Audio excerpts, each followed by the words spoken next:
তৃণমূলের party office খোলার লোক থাকবে না, শুভেন্দু।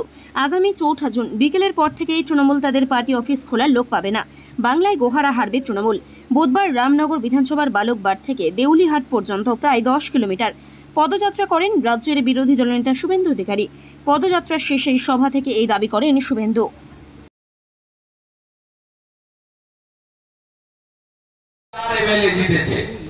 আর গত বিধানসভা নির্বাচনের নিরিখে আমরা কাঁথি কেন্দ্রে 40,000-এর বেশি ভোটে এগিয়ে আছি। এবারের মার্কে 2 লক্ষ করতে হবে, 2 লাখ করতে হবে। সবাই রাজি তো?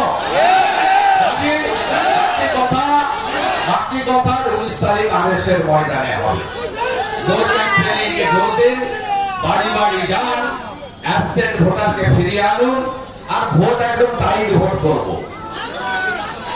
6 জন করে কেন্দ্রীয় বাহিনী থাকবে, ওয়েবকাস্টিং হবে।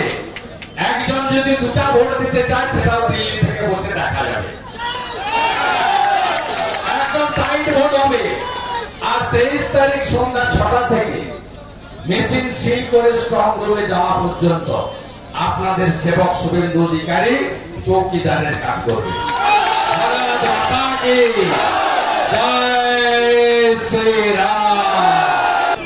অকাল বোধন করেছিলেন ওষুধকে ধ্বংস করা, কোন নাম টাম দরকার নেই, পদ্ম যেখানে ভোট সেখানে। অমিত শাহ 30টা টার্গেট বেঁধে দেয়, তাই ইভিএম নিয়ে কারচুপির অভিযোগ তুলছেন মমতা। ও হারবে মমতা ব্যানার্জি। নন্দীগ্রামে যেমন হেরেছিল এই ভোটে হারবে। আর 4 তারিখ বিকেল থেকে ওদের পার্টি অফিস খোলার লোক পাওয়া যাবে। মিথ্যাচার নিয়ে অভিযোগ।